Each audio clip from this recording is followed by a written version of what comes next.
All right, so I am here with Julian. We just had a little talk, and that is in the previous video, so I will link that below if you haven't watched it. Make sure you go do that. Julian, he runs a few Facebook groups here in Denver and also other states. Yeah, we have one in Phoenix actually. Thank you. Specifically. Yes. And we have one for the whole country. Okay. Lyft Drivers of America. So the idea is that as that group gets larger, we can make more city-specific groups from that group. So come join the big group, and as it starts to grow, we'll kind of go from there. Nice. Yeah. All of those will be linked down below, so you can go find Julian and learn more from him because he really knows his stuff. So yeah, with the virus into consideration, do you feel like there is a certain gig that would be good to start with?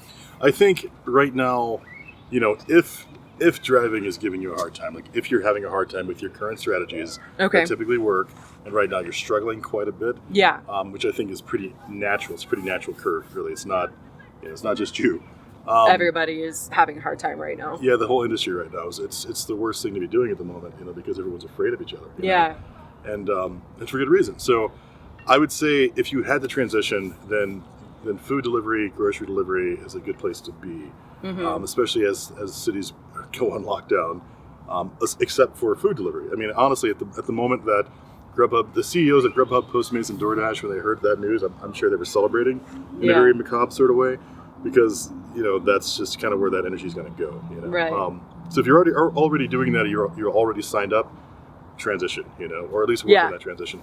If you haven't, you're going to want to start with Postmates because they don't typically have a wait list. Okay. But I'm sure every region is different. Maybe Postmates in Chicago is blowing up, and here it's not the same. Sure. Just like Uber and Lyft. So, but here in Denver, Postmates is not the busiest. It's also the most impersonal.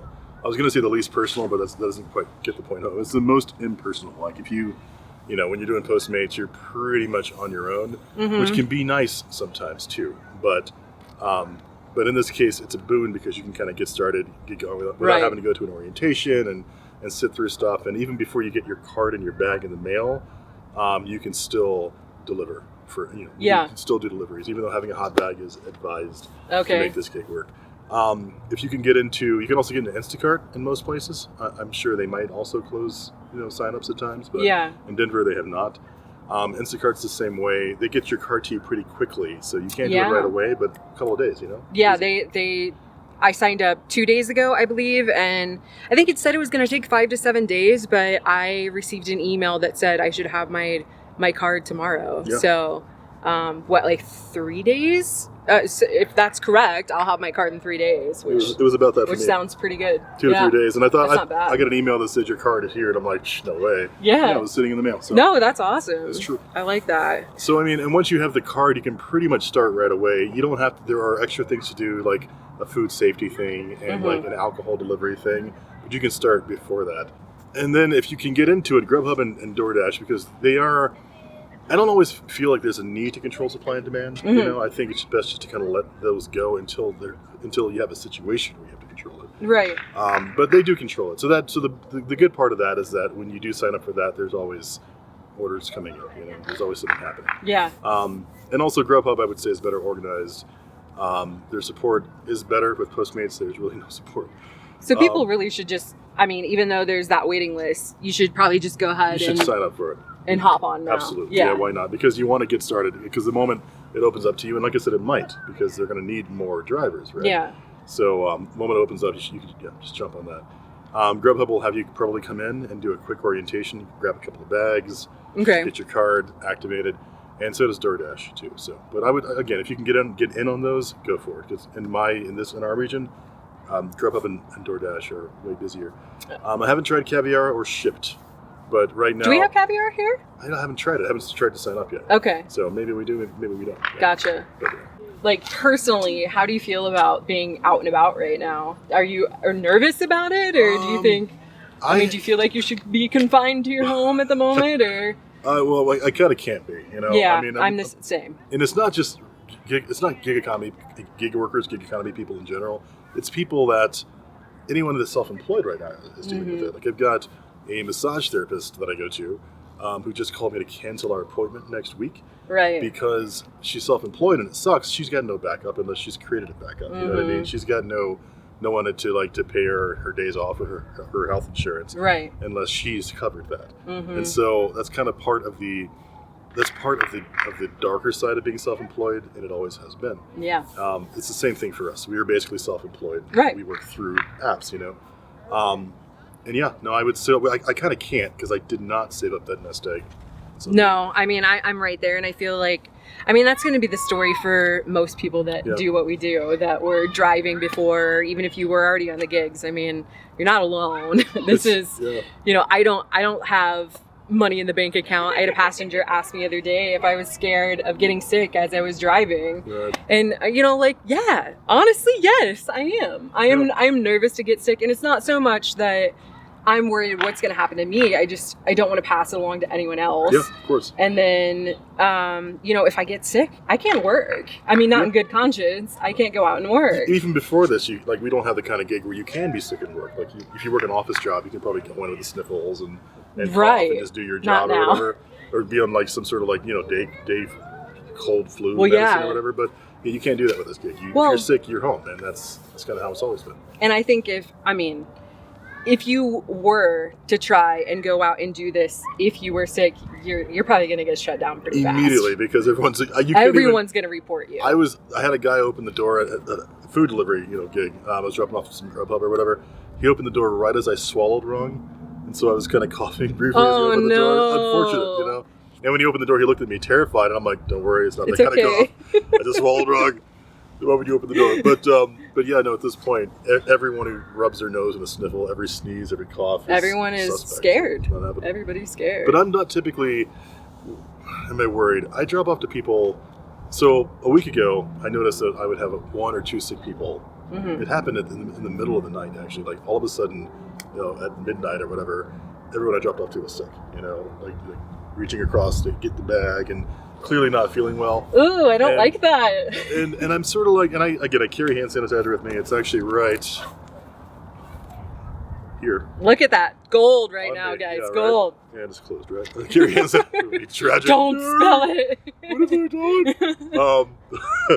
But I carry hand sanitizer. I wash my hands. I do try not to touch my face, but it's really hard. Oh, yeah. Please don't count how many times we've touched our face in this video, because I know I have alone a million times. At least I'm not sucking my fingers, you know.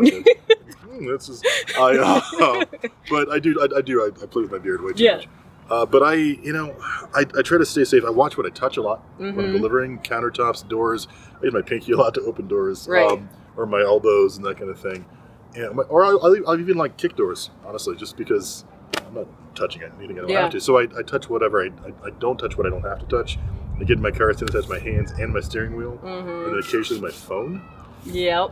Which phones are filthy. Yeah, absolutely. And of course, like, the moment I touch that doorknob, I'm like, I'm here for so-and-so. Like, my phone's right in my hand. So, yeah, I sanitize all those things. I must look ridiculous, but, you know, I'll be ridiculous. No, I mean, it is what it is. So, I mean, I think a negative bank account is scarier than getting sick right now. But I mean, yeah, we'll see. Well, you know, who knows? We might be getting a check from the government right now. Yeah, right? I hope that happens. Free welfare for everybody. It's awesome. That would be awesome. Yeah. I was going to say, I want to say this. Right now may not be the best time to be doing scooter handling. Because those scooters, even before this, they're totally gross. Yeah, you can get sick from them, you know, before. So they're just like a petri dish of the whole city, more or less, just moving around, everyone touching. And I wouldn't think there are that many people out riding scooters at the moment. I've seen it. It's still happening. Yeah. That's I'm like, a thing. what are you doing? All right. So I personally have stepped away from that for the moment, but usually it's a great gig. And yeah, I was going to talk to you quickly about something that I saw on your website, actually, or your YouTube channel. I was going to talk about the airport rides. Yeah. And about parking, because it seems like you park a lot. Okay, that's what I was doing to begin with. I don't do that as much anymore. I was really worried about burning gas at first. I kind of got over that. I don't really stay stationary for very long. That's a good idea. And then I don't go to the airport queue at all anymore. Which is smart. Yeah. I was going to say, because the two things I was going to mention is one common mistake when you first start driving is to want to find those big rides, basically. Yeah. And kind of lean in that direction, because it seems like... I would say I still do that. Well, honestly. But yeah, no, airport queue definitely is a losing battle for most places here. Here's the idea. Long rides are short-term gains, the big rides, and the small rides and the average rides are the long-term gains. So it's just kind of like when people start in the stock market. When you're trying to hit bonuses and whatnot, is that why you're saying the short bonuses rides? Are part of it too, but also just as a general strategy. So like, just like the stock market, everyone joins when they start getting into the markets, crypto, stocks, whatever. They come in, they're like, okay, I'm going to buy a bunch of something really small and it's going to grow and I'm going to be rich, right? Yeah. Everybody thinks that. Everybody. Yeah. And the truth is that could happen, and it does happen, but usually what happens is you have a pretty balanced portfolio with a couple of risky things, and then most of it is just like the average to normally moving stuff, and that's how it works. That's the same thing with what we do. So you want to, in any situation in life, you don't want to spend too much time focusing or using your resources for short-term gains. Right. Long rides, you want to let them come and use them. Of course, why would you turn down a 2-hour ride to Aspen or whatever? Of course you do that, But, But don't bank on that. Bank on the short rides and the average rides, because in the end, those are the things that build up your pocket. Okay. That's what it works. All right. Yeah. Good to know. Yeah, I mean, I feel like everything that we're talking about right now is a little more focused on what's happening with the coronavirus and transitioning more over to the delivery gigs over driving. But I'm going to have to pick your brain more about driving at some point, because I think ultimately I'm going to go back to driving. Like, I already know that I'm probably not going to be focusing on the gigs if I don't have to. Right. Well, I keep saying gigs, but the delivery gigs. Sure, yeah. Food delivery is nice because... Yeah, go ahead. Well, I was going to say because you don't have to deal with anyone. Well, so if you're like an introvert like me, it only makes sense to transition over to food delivery right now. Well, I mean, in general, like even so before coronavirus, it was nice to be able to transition to something that was a little less social, because I am an introvert, so I need my recharge time. Yeah. But I still need to make money, right? So in those moments where I don't really feel like I've been talking and interacting and having great interactions, but it still drains me. Yeah. For me, it's nice to be able to go, okay, today I'm doing food Are you delivery. Exhausted right now? Am I exhausting you? No, I've recharged. I had 2 days off in my room. Okay, good. I've had too much alone time. But yeah, it's nice to transition. Scooters are great because it's outside and it's physical. They're heavy, so that's a whole different thing. Grocery store shopping is super fun because I'm weird. I like it too. I like it. It is. I enjoy it so much. But and now I got approved for Costco too and Sam's Club. Oh, it's gonna be awesome. Oh, what? After this is done, yeah. What do you mean? So being approved for Sam's Club and Costco is apparently a separate thing.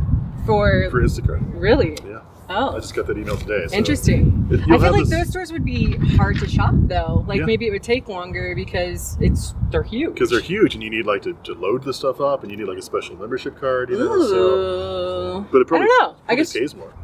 It might. Yeah, I could see that. I haven't checked yet. I don't know yet. I'm not going to speak to it. But. Interesting. Yeah.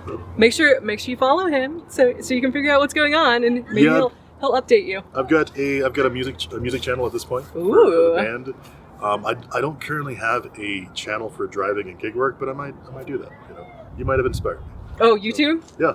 You have a YouTube for music? Yeah, for sure. Oh no, I didn't know that. The music channel is out there. We're called Julian Rai. We will link that. That'll be down below, guys. But I don't currently have a driving channel. Okay. Yet, but it's coming. Cool. All right. Yeah, I don't know. Do you have anything else? Any other major tips you think we can give people? No, I don't think specifically. I think just kind of grind through it. It's not going to be. None of this is going to be ideal. None of it's going to be perfect. It's not going to. It may not even be the money that you used to make. Yeah. There might be more. Who knows how big the delivery thing's going to get? But whatever it is, just kind of push through it, because it's going to.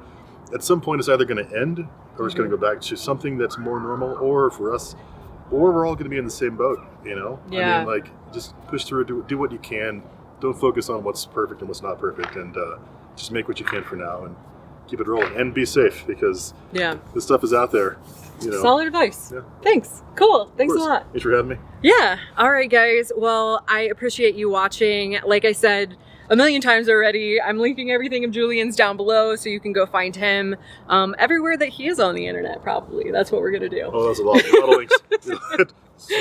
But make sure you subscribe, because I will certainly be updating on, I don't know, whichever gig that I decide to do first or next. And yeah, I think that's all I have for now. Cool.